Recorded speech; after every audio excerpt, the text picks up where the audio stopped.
It's the European Gauntlet time. 5 teams looking to keep their dreams alive of going to the World Championships. Their first obstacle is the other 4 teams in the way. Tolly, we're going to start things off with Burrito versus Cyclone today. Coming from the challengers up, they're trying to find their way into the SPL right now, into the Super Regionals. And that's a big key, is getting themselves to the Super Regionals where they'll go into that group play overall.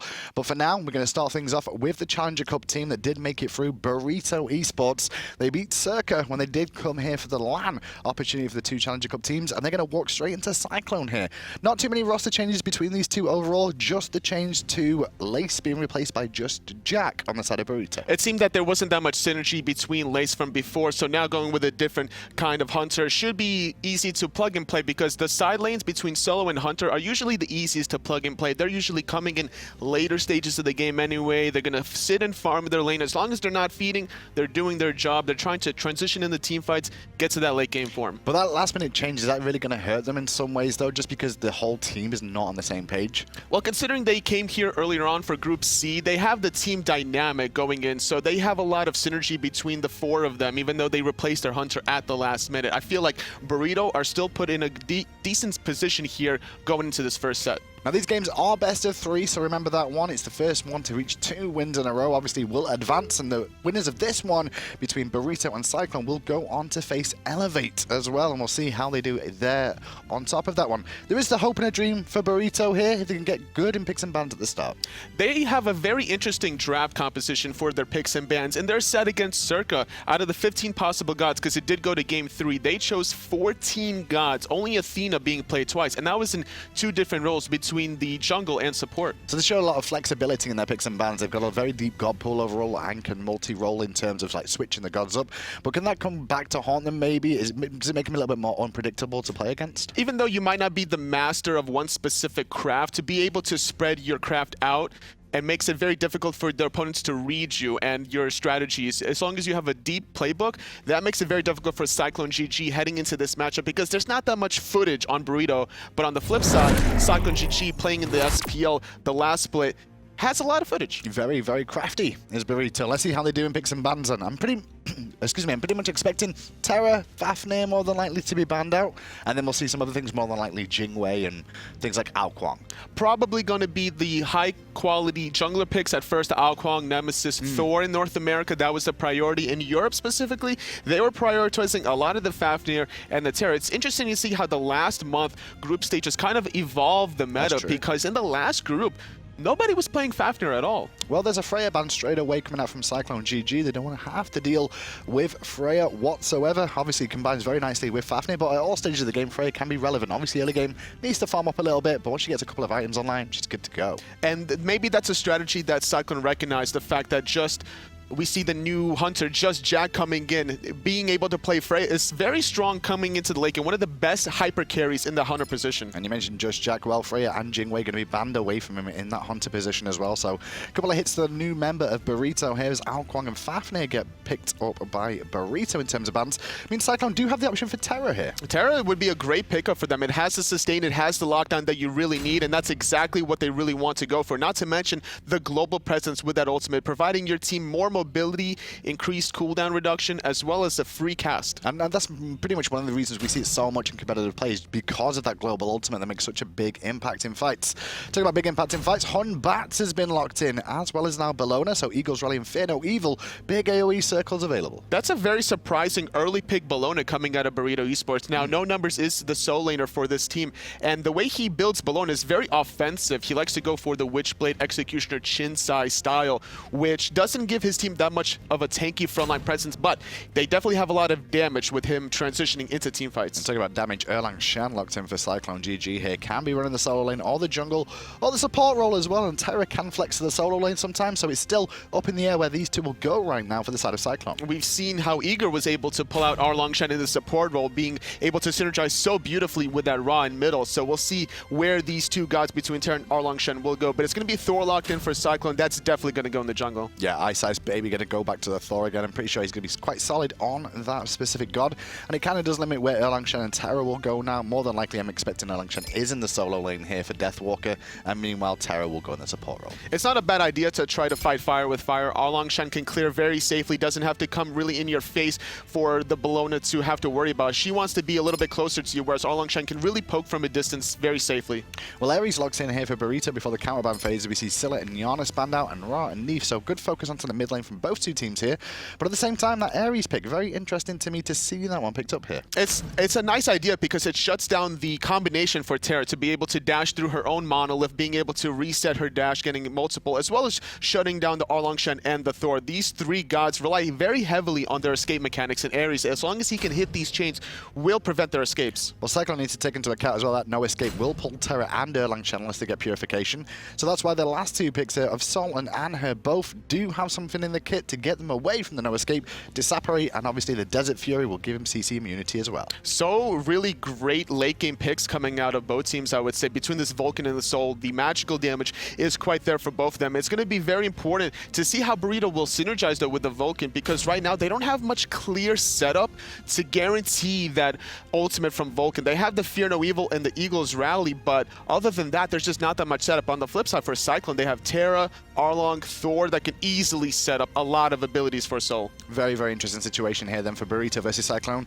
And at the moment, it could go either way. Obviously, CycloneGG are one of the top teams in the SPL. When I say top teams, they ended up at the bottom, but you know what I mean. And CycloneGG, they want to be able to find their redemption, even though the last weekend that they played in group number C, they only had one win, but that one win that they had, they also played very confidently in all their losses too. They just need to find ways to close out games because they were in sometimes of a winning position. Well, I'll start the game. No invades coming out from either team for the time being. Apologize for the UI, by the way, at the moment. It's not a fix we can make very, very quickly on the fly, so we're just going to have to deal with the green. I'm just letting you guys know at home so you can tell other viewers that are tuning in exactly what's up with that. It is being worked on. To the mid lane goes Wlfy on the Anhur, however. We've not actually spoke about this. I expected potentially the Sol here, but they've chosen the Anhur here, totally. It makes an interesting dynamic because now you're forcing Tynz into more of a physical defense style. He's not going to go the Doomer right off the bat. His damage is going to be very limited, and as well as the 2v2 jungle skirmishes between Thor and Anhur, there's a lot of kill potential at level 5. Well, Gorgonzolla on the Hun Batz rotated very quickly for Cyclone towards the, sorry, for Burrito, I should say, towards the mid lane here, and it's actually put a decent situation for them to get the left-hand Harpies, but they did give up the right and the fire elementals, the way of Cyclone. Deathwalker doing a very interesting strategy where he's actually conceding the solo lane wave just to be able to steal those back right Harpies, and I think he's going to be able to teleport back. He's going to lose a little bit of gold under that tower, but he's going to get so much more experience in the long run. Well, DeathPanter looking for chains if he can find him. Will find one onto Sol. Good little poke damage coming out. Not enough with the second one coming through, though. But VoteNBK just chipped down to half health there, just using the fact that the wave was pushing. And having still 2 more health potions onto VoteNBK should put him in a decent spot to transition out of the laning phase. Looking at the relic options between the supports, we have the Shell onto Callus, trying to be a little bit more effective in team fights, but we have a blink on Death. Yeah, a lot of poke on the right-hand side coming out from Deathwalker there as well, looking towards no numbers, forcing him back. Meanwhile, left-hand side, as you can see here, DeathPanter trading with Callus here, but taking into account Terra has sustained in a kit. And that's something that you really have to take into account for when she drops that monolith. She also has 2 more health potions. She's getting very low on the left-hand side. A lot of trades between these two. DeathPanter also very low, only with However, 1 more health potion remaining. Iceicebabyy. Ganking the right-hand side here. There's the wall. The double tap will hit, but no number's still alive for now. Looking to run through the jungle. Disarm will only buy him a second as the spin to win from iceicebabyy will pick up first blood. Thor doing such a great job at these early game ganks. His base damage, despite not having any items, doesn't really matter. Now, Wlfy, though, having to run away, this is what happens when you do gank the solo lane. You kind of leave your mid lane exposed, but Anhur is one of those gods that have a great offensive and defensive kit, being able to really jump away from the action. Well, that's the dual lane. Everyone pretty much back topped up on full health, but the potions have been limited down a little bit more in this lane. VoteNBK now out of health potions here, but has plenty of mana to sustain, and the elementals have spawned Deathwalker here to pick them up. That's a really great pickup. That's going to go 90 gold into Deathwalker's pocket, being able to separate separate the gap a little bit further now away from no numbers, despite the first blood going into iceicebabyy. That's going to allow him to really start impacting these side lanes, whether it's solo or the hunter. Well, DeathPanter level 4, now just hit level 5 off this minion wave in mid, looking for engages with that blink available to him as well, with the no escape available, could potentially force some of the ultimates out from the likes of Thor and Anhur there. And that you definitely want to use your ultimate instead of the purification against the no escape. It's going to be a shorter cooldown with that ultimate,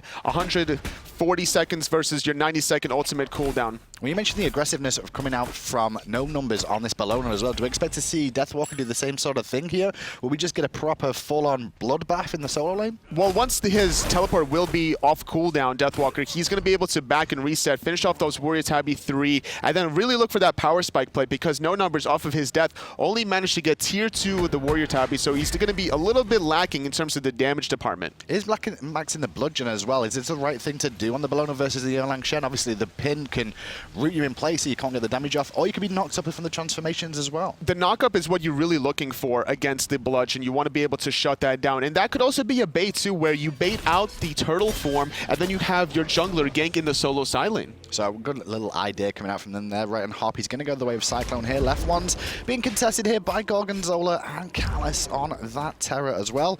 It looks like Callus is actually going to win that trade, at least take one of them. He was really afraid of the rotation from iceicebabyy. Level 7 with the speed buff, doing a little bit of poke into the mid lane. Red buff is not available to invade, but with the Terra right around the corner, trying to find a setup, but iceicebaby's hammer was unfortunately down. Still looking for plays though. Well, Fire Elemental's about to spawn one more time here. Cyclone off to a good position already.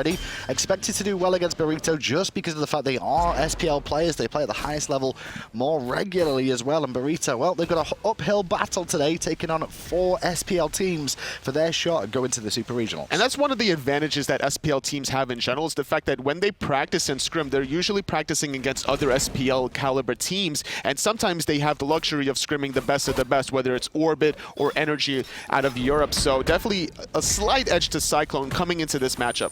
Well, there's a no escape, going to force iceicebaby's ult, who held into the last second there, looking to reinitiate. Will find Gorgonzolla, who immediately purifies and then hits him back with a Fear No Evil. Ice is chained up, but will get to the hammer. Rama in the sky looking for the snipes as Wlfy cleans up Panther, and a great backstab from Ice will keep him alive, but Wlfy picks himself up a double kill in that engagement. And that's why you put the Anhur in the middle with the red buff, doing so much damage. Now, there was a lot of damage coming out of DeathPanter in the beginning, but Thor was barely able to escape that one, as well as the Terra's blessing. Being able to really keep everybody alive was the turning factor for Cyclone to win that fight 2-0. Right, it's 3-0 now for Cyclone as well. 2 kills onto Wlfy in that last engagement does give him a nice little boost in terms of gold income here, and he didn't even take any damage in that engagement as well, but when you look at him, still at full health. No, not at all. And now that's going to allow Cyclone a little bit of a lead, about 1,500 gold, hitting at the 6-minute mark.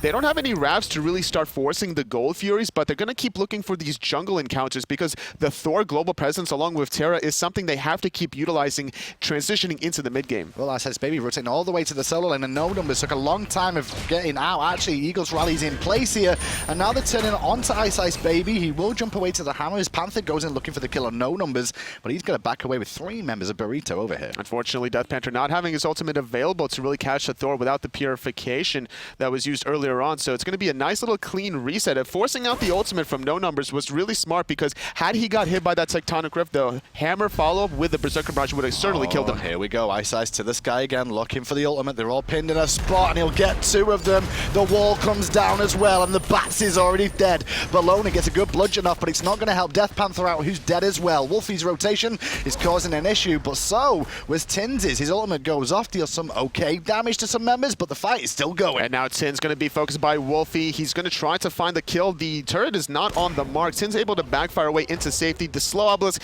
not really going to secure the kill, but it's going to be good enough for Cyclone to win the fight and secure their own speed buff. Well, they're going to steal away the speed buff, you should say, because that's what they're looking to do, and they'd set that up nicely for themselves here, looking to just continue to increase this lead against Burrito. The blue is available to be stolen here, but with 2 members of Burrito here and 2 more now on the way after respawning, it's a bit of a risk. At this point in the game, the respawn timers are so short, you have to respect them, especially the fact that Gorgonzolla did not use his ultimate in that fight. He got chain CC'd lockdown. He didn't have the purification available to really get away. Now jumping into the mid lane. I thought he was about to make a play there. Well, VoteNBK on the left-hand side, meanwhile, on that Sol, did steal away the red buff and the balls on the left-hand side, so every lane at the moment for Cyclone is in a very dominant position right now. You can see that just by the golden experience on the differences between the players. No escaping mid, though.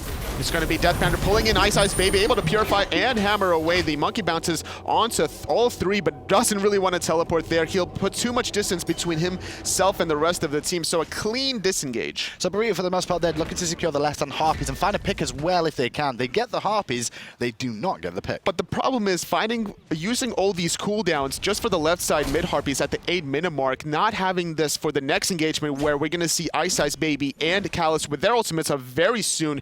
That's going to be problematic for Burrito because now, not having that Fear No Evil, not having the no escape, they don't have that much control to really set up Tynz. Well, I don't think we'll see an engagement for a little while here. You see Wlfy in the mid lane, low on mana on this Anhur at the moment, so probably just going to clear this wave, look to go back to base as well, and then maybe we'll see what iceicebabyy can do with Callus. I mean, Callus did use his Terra's Blessing there in that engagement, and that's just the benefit of it. Once it's popped, you can't stop. No, not at all. You just got to keep going right now, and we see Burrito kind of flirting with the idea around Wlfy. They are putting up a sentry ward. They put a regular ward, which got instantly countered by Cyclone, but now we're in the Sol lane.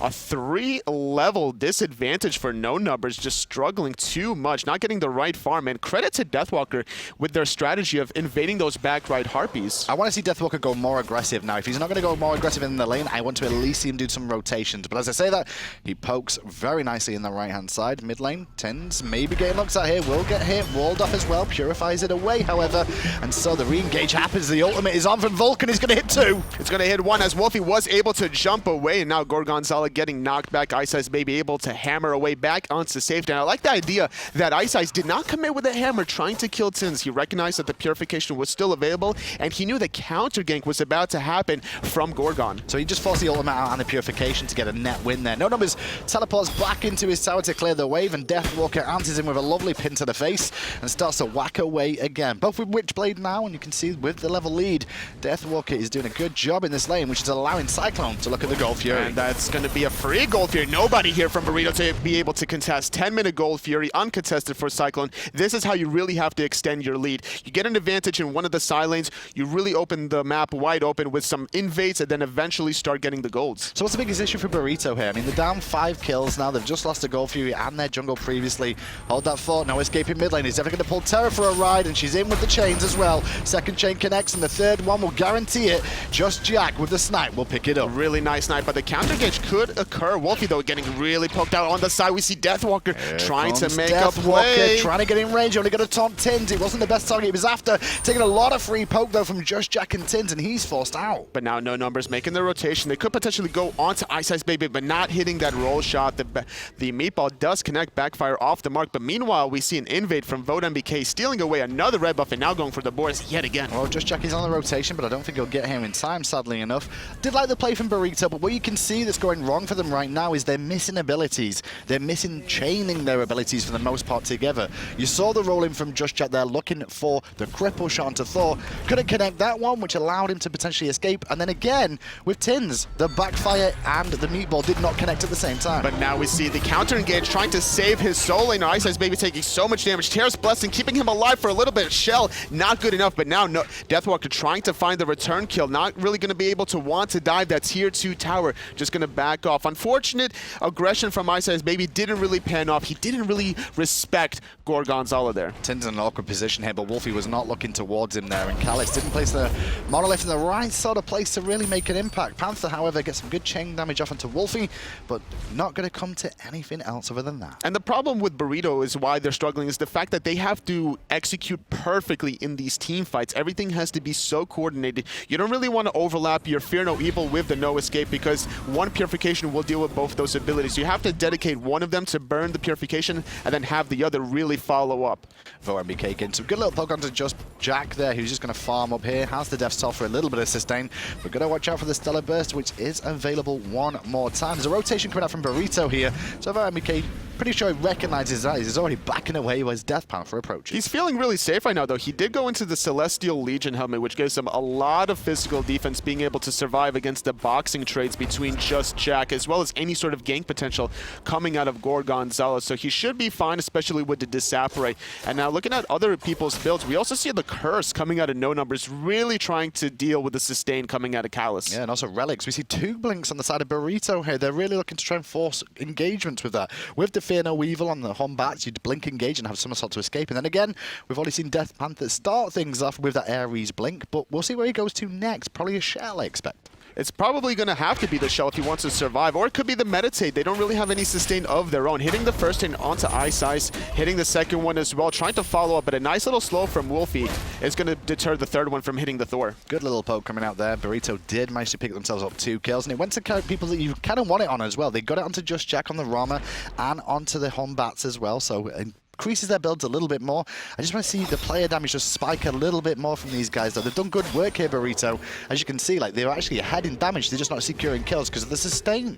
And this is the problem right now. If they don't really find any advantages, their sidelines are just going to get collapsed upon. We see the level difference between the sidelines of these two teams. VoteNBK 2 levels ahead of JustJack and 3 levels for Deathwalker ahead of No Numbers. So once these team fights start really being forced around the 5 more minutes from now, we're going to start seeing a lot of big advantages for Cyclone. But we mentioned, Tolly, as well, how this mid lane composition from Cyclone is the one that's actually dictating the pace of this game. iceicebabyy and Wlfy, with these rotations, that is allowing the side lanes to get so far ahead. Yes, and we see now Stonecutting Sword being picked up by Deathwalker. Now, this is being played on patch 3.20 at this point. The last 2 groups was being played on 3.19, and we did see a few Stonecutting Swords back then, but now heading into this patch, the gold cost has been reduced from 2,900 to 2,600, so it has been more enticing of a pickup. And that's why you can actually see him being picked up by Deathwalker here. Meanwhile, No Numbers going for a bit of magical defense at the moment, more than likely a Pestilence as well, so not going for the full aggressive build we've seen him do on this Bellona before. Not going for the execution of Chin size. He recognizes he has to adapt to the issue. It's going to be a heavy sustain comp with Callus. Even though it is only 1 god on the Terra, it's enough to force the kind of sustain. But he actually did sell the magic protection just now, trying to go into breastplate. Interesting that he sold that choice there. He could have potentially just kept his inventory, but he feels like getting that breastplate online seemed to be more important for him. More than likely a breastplate, I want to say here, as Wlfy not going to use any abilities here. He's just looking to stack that passive of Anhur, and obviously with the Death Cell as well, he's going to be able to sustain back up. And now Gorgonzolla without a jump, with a rotation from VoteNBK, not connecting onto that stellar burst, but now finding one member. It's going to be the Terra and the Vulcan Batz ulti, but not really finding any kills. Yeah, Callus still alive, and the Terra's Blessing kicks in, looking to use the stones to make sure he doesn't get knocked up and then dash away if he needs to. Duking around his own monolith is Callus as Deathwalker picks up DeathPanter, who initiated that fight. Desert Fury from Wlfy did good damage to Gorgonzolla, but it's not enough for a kill. The boys of Burrito fall back, and Cyclone, they march on. They have to use a defensive Eagles rally. The roll away from JustJack, stopping the Lazy back from Gorgonzolla. Deathwalker trying to find the kill, shopping. forcing the jump, but now it's going to be a free tier 1 tower for Cyclone, and instantly heading to the Gold Fury. Nice way to extend your lead. And that attempt from Burrito there, they look to pick on the Terra early, take her out of the fight, and then win the fight in a 4v5 scenario. Worst thing is, Cyclone knew it was coming, and Callus played it pretty well to escape. Even if they did kill Callus there, Cyclone would have still heavily won that fight, and they still would have got the tier 1 tower and still would have got the Gold Fury. So I feel like that target, they need to make sure that if they're going to go into Callus, that nobody can be even close. Well, Tynz forced to purify away from the pin that just came out from Deathwalker there as well. Dominant performance so far from Cyclone. The biggest issue these two teams will have is ending games, I want to say. It's always an issue for teams at the lower end of things to make sure they confirm a win of a game. They're in a dominant position now, Cyclone, but can they convert it? That's true. We saw Burrito in their best of 3 against Circa. The first game that they won, it did go on to 44 minutes. CycloneGG, they also are managing to get some winning positions in their group, but they weren't able to really close things out. So this is going to be an interesting test for both teams to see how they've adapted from their Group C play. Reminder again, it's going to be a best of 3 here as well. So even if you do lose the first one, you can still come back and defeat your opposition in 2 more straight sets to move you on to face off against Elevate will be the next opposition for one of these 2 teams. And the difference between Elevate and these 2 teams right now is Elevate's watching this game just to be able to see the strategies that both of them are, but they're not going to be as warmed up as either of these 2 teams. So whoever wins here has an advantage and a disadvantage. There's benefits to both, right? Yes. I mean, one advantage, like you said, you can watch these 2 teams and see what they're doing. but then again, you're coming cold, and there's nothing worse than coming in cold, totally. No, not at all. You definitely don't want... You want to be a little bit warmed up, but I'm sure they're definitely like practicing in some modes, you know, whether it's like Joust, Duel, Conquest. A lot of the top teams, like generally from what I understand, is that they'll go into Joust and 1v1 each other just to warm up their abilities and test. That's the best way to really practice your mechanical skill as soon as possible. You just want to contest each other. But now Gorgonzolla caught in an awkward position. Forced to use the purification, but now Ice in the sky, trying to land. Not going to find it, though. Great blink coming out from Gorgonzola. Meatball Mariana for iceicebabyy instead. He's forced a Sanctuary from downtown as the ultimate from Tynz, but he's not going to hit home. Ice is not going for a wild ride as he had Purification up, but he's still going to get caught out. Gorgonzola credit for the kill. Now Wlfy in trouble as well. Tynz giving chase, and in the sky, Rama's looking for the snipes, but Wlfy's going to Sanctuary 2 shots, and the third one will miss VoteNBK. Wlfy was just a little bit too far away, so now 1-0 exchange so far for Burrito, but now with the rotation from no numbers, they're trying to still continue onto the fight, but not really going to collapse because they don't have this sustained. Everybody's just a little bit too low to want to keep pressing on. So that fight all started over at the left and Harpies, which went down anyway, and then iceicebabyy tried to force it a little bit harder just because of the fact that Gorgonzola was so low. It was just a perfect blink from Gorgon, but now trying to dive this tier 1 tower with the taunt, gonna force out the Sanctuary, and that's gonna be a guaranteed kill. NBK credit with that one. Nobody really here to defend this tier 1 tower in the mid lane though. Tynz trying to answer back. Wlfy now making the rotation. He's trying to defend this. Body blocking the shots was so beautiful. Now he's gonna try to dive this. No, he's not going to get there in time. Tynz will walk away. I do like the call from Tynz, though. Burrito didn't really recognize the situation of their lanes as this happened because the minions were pushed up on the left-hand side and the minions were pushed up on the right-hand side. Burrito tried to get mid-tower. They're trying to get the right-hand tower as well, but they're going to lose 2 towers in the left-hand side for that play. Level 19 Soul with 100% heat. Very highly stacked magic damage, but now Gorgonzola jumping in tier 1, trying to get a kill onto Wlfy. Terra's blessing being used, not going to be enough to really save Wlfy's life, so responding with a kill. Now it's going to be a 5-on-4 for Burrito, but they need to group up if they want to take advantage. Tynz is out of mana here, no numbers on the right-hand side as well. He's very low on health. Deathwalker trying to force Tynz all the way back there, and will do so. And by doing that, 2 members recalling from Burrito, actually 4 members in base right now, means that tier 1 on the right-hand side will full Cyclone are starting to command this game. Cyclone are just 1 step ahead, it seems, of Burrito every step of the way. Being able to get these objectives, just separating Burrito so far away from each other that they're able to pick off these towers one by one without any sort of contention. So now, heading into the 20-minute mark, they're up 8,000 gold. And the level differences is still adding up between the side lanes as well. Deathwalker level 20, level 17 on no numbers. Meanwhile, VoteNBK level 19, about to hit 20, and JustJack only sat at 17. Like we were talking about before, this is where the side lanes start showing up to the team fights and start making a huge impact for CycloneGG. As long as they're grouped up as 5, they're going to have a really good time, especially with the setup that they have between the Thor, Erlang, Shen, and the Terra, making things very easy for themselves. Well, we didn't talk about objective control here, but with a Soul and an Anhur on your team, objectives are not going to take too long, like towers and even fire giants for the most part here. So Burrito have to defend this fire giant on the right-hand side. Wlfy is about to spawn as well. We could see contest over both of those now. It seemed that Callus used his ultimate, trying to get a little bit of a movement speed buff for the rest of his team, trying to find Tynz a little bit out of position, but now NBK getting poked out in mid lane. The Wlfy is respawning in about 15 seconds, and this is probably where Cyclone's next plan of attack is going to go. Well, you see Tynz' build there, worked towards that Soul Reaver. It could have been a Book of Toth, but I think it just took him so long to get it online. He changed his mind, went for the Soul Reaver for the power spike that can come from that. And to be fair, it's quite a squishy lineup for the most part here, especially with Deathwalker's build. He's now got some magical resistance online, but he can get some good damage off with that. I would say so, absolutely. He doesn't have that big of a tanky front line, but we do see iceicebabyy very tanky with that Mantle of Discord. Looking at the Terra as well, having a lot of tanky utility behind her, so she'll be alive in these team fights. And if that's a strategy for Burrito to pick off one tanky frontliner, you have to go Soul Reaver on Tynz. I look like they were trying to pick off Wlfy in the mid lane there, but he'll leap away before Panther can close the gap. Had Blink available, but wasn't able to get there in time. Both solo lanes, I was just going to say, both solos have teleport, but Deathwalker's just teleported in here to this engagement. The Gold Fury and Burrito are starting up the gold. Ice to the sky, looking to come down. Gold Fury is going to be reset. DeathPanter going to be locked in, but Ice going into the backline, forcing the purification from Tynz, hammering away. Supernova hits big, and VoteNBK VoteNBK takes out DeathPanter. Next up on the list is Tynz. Double kill for the Hunter from VoteNBK. In the backside, however, iceice being chased down by Gorgonzolla, but fear no evil now on cooldown.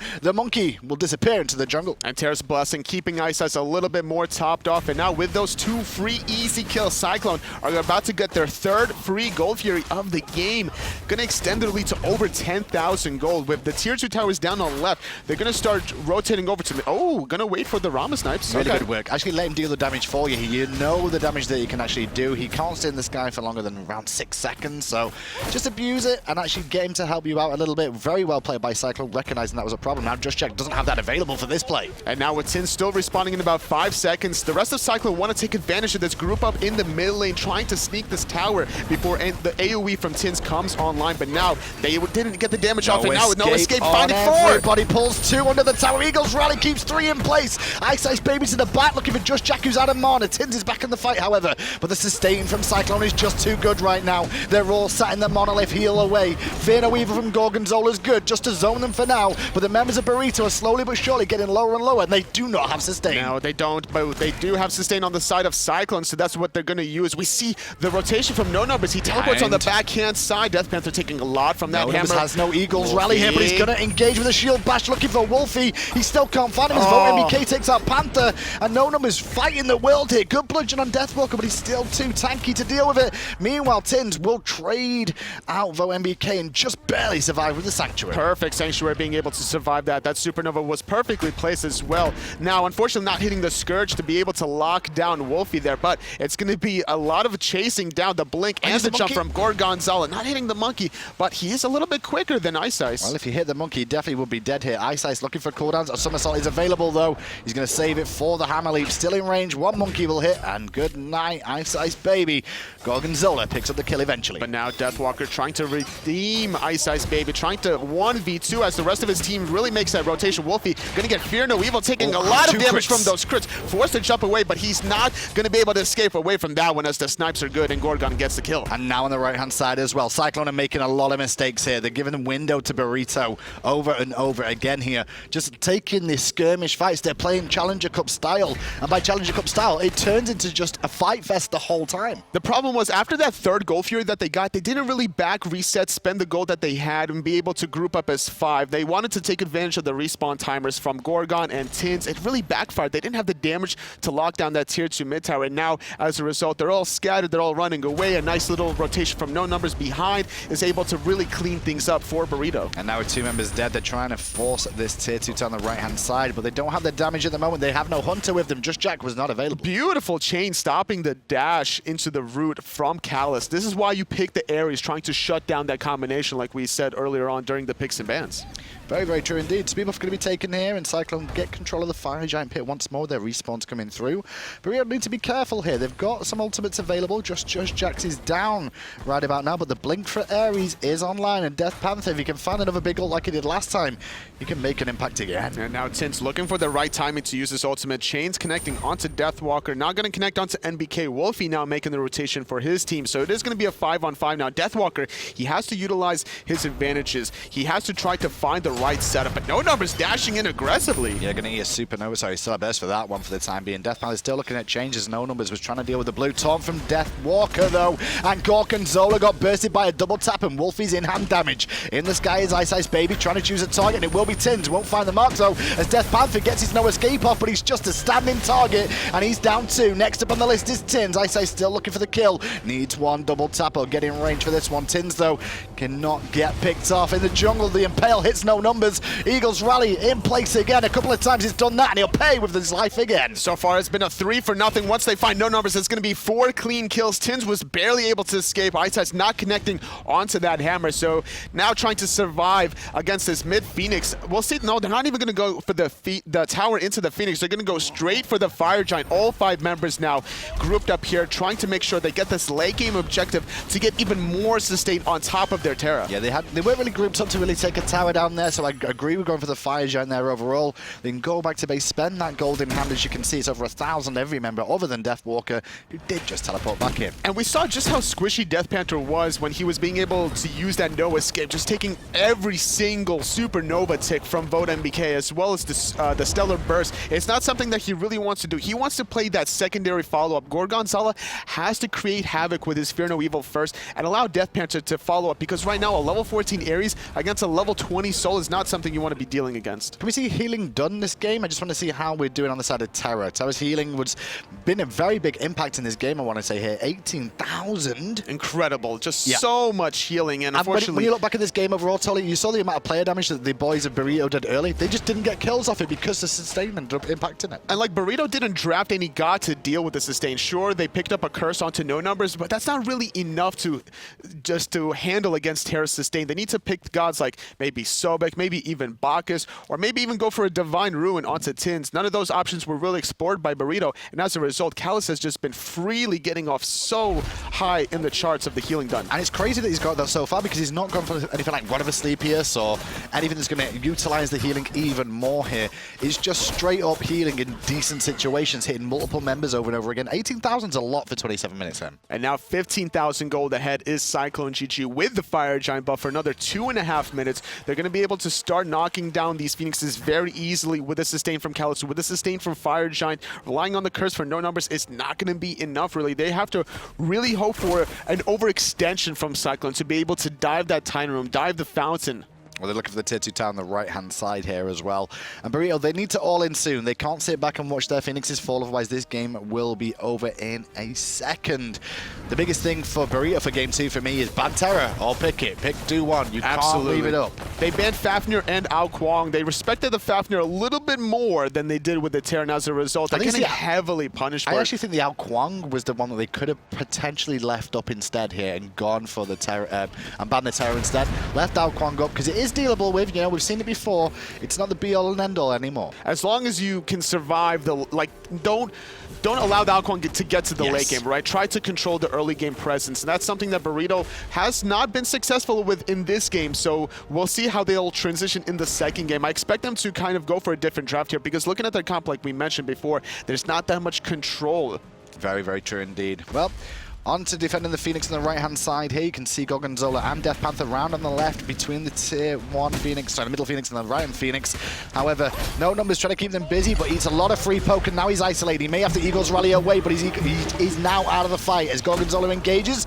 The Vulcan ultimate does okay. Oh, the triple sword that's going to be following up now. NBK getting another kill, and as well as DeathPanter falling to Deathwalker, and now the rest of their team is going to reset to the right-hand side. The snipes are coming out, trying to find Wlfy. Unfortunately, not on the mark as Ice takes to the sky. He's trying to land onto JustJack, but he doesn't really see him behind the wall. Where's he hiding? He shows his face and he comes in, but not going to find it, iceicebabyy. The team focusing on the Phoenix, and they will get it on the right-hand side. They took a lot of damage though, Tolly. They did take a lot of damage, but luckily, like we mentioned before, the sustain is just too much for Burrito to handle. It's going to be Cyclone rotating back into middle. They have a 15 seconds for DeathPanter, 25 seconds for no numbers, in a 5v3 power play advantage. And now, whoa, that monkey bounce. Trying to keep him busy, but he's pinned in place. So Gorgonzolla taking a lot of extra free poke as the Phoenix falls down. He does juke towards his Titan and survive with one hit from Death. Meanwhile, Cyclone will head over to the left Phoenix as well. Finding two, and now finding the last remaining Phoenix. Cyclone looking to close this first game out in the best of 3, looking very strong and confident. It seems that they definitely found the comfort picks that they wanted to. Deathwalker playing a very aggressive god that he's normally known to see, as well as having Callus play this kind of a Terra style. I definitely like what Cyclone brought out in game 1. Well, look at no numbers here, and you see where his build ended up going. Now, I want to bring this up because of the fact that we saw him building magical resistance anyway, and ended up going for a Bulwark of Hope. But he sold part of the item that he could have just left in his inventory and carried on working on, right? That's my viewpoint here. If he's going to go Bulwark of Hope at some point, he should have just left that item and carried on moving on. He definitely wanted to keep the magical defense against the Soul, but at the same time, getting hide in a mean line isn't a bad idea against the Soul. Returning some of the basic attack damage it's true, will but if definitely help you out. If you're behind in gold though, Tolly, and you're selling items, you know, when you're going to invest into the item again later on, what's the point? Especially when you're behind, it's very difficult to really make that decision, but he valued more of the return damage than the magical defense and the health. The bubble definitely helps out against physical as well. For so sure. Bulwark of Hope would have been a better option Here to we keep. go. Deathwalker's looking to swing round because Ice Ice in the sky. Burrito recognized this one though, but Ice Ice doesn't care. He's going to get the purification off the monkey, and they'll be happy with that win. Just great patience as well. Yet again, Ice Ice. He initiates with the ultimate, but he doesn't commit with the hammer in case there's a counter engage coming from Burrito. And now, just forcing the purification, Cyclone are going to be able to start up this Goal Fury. And if we see Gorgon come around the corner, without that purification, he'll instantly drop. Well, meanwhile, minions are pushing onto the Titan here as the Fire Giant falls the way of Cyclone. Fall free there. Burrito unable to contest with his own work coming out from the boys of Cyclone. And now with minions in every single lane that are all fire minions, this should be the game. Terra's Blessing giving movement speed. JustJack getting absolutely deleted. The Tectonic Rift into the Desert Fury from Wlfy, finding a clean kill onto JustJack. Now 5-on-4. Deathwalker finding a taunt, but nobody really there to follow up. No, onto the Titan we go. Fire minions, the Archer's doing work onto Gorgonzolla already. He's a double tap as well. VoteNBK gets the kill. The Titan's still being worked on, but they're looking for kills more here, Cyclone. Trying to demoralize their opposition a little bit more going into game 2. It's a wise idea.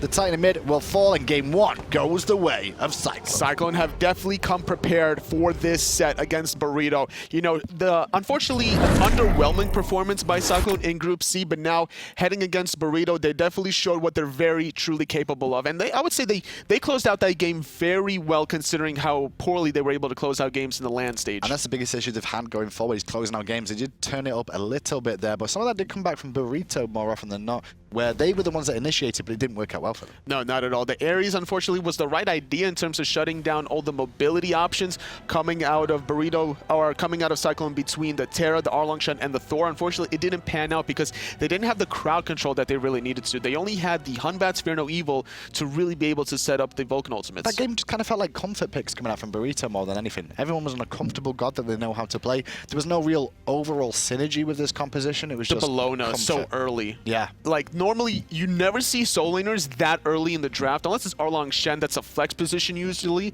And then on top of this, it's a Bellona that's so early on. Like, normally, a lot of top-tier soul laners don't prefer Bellona because of the way she transitions into these teamfights in the late game. Doesn't bring the same oomph that a lot of the other soul laners do. We'll see a lot of Ravana's in the late game, Vamana even, and even some Amaterasu's trying to get that mobility online for their team. And he just let Deathwalker pick whatever he wanted in that lane as well then. He was like, okay, yeah, I'll just take Erlang Shen, it'll be fine. He'll still make an impact as the game goes on as well. Felt very much too comfortable for Burrito there. They need to probably work on trying to get some sort of cohesion, some sort of idea about their composition, because it didn't really feel like it had one. With a Fear No Evil and the Vulcan ultimates, and then Terra's Blessing, it didn't really like utilize very well. If they used their composition to be able to invade together, find somebody isolated away from Cyclone, then they could have probably snowballed off of that, but they couldn't really find it. Everybody from Cyclone was just too grouped up. The wards was there. They saw all the rotations happening from Burrito, and as a result, Burrito was just slowly able to take advantages in the side lanes and then eventually start moving them into teamfights in the later stages of the game. Well,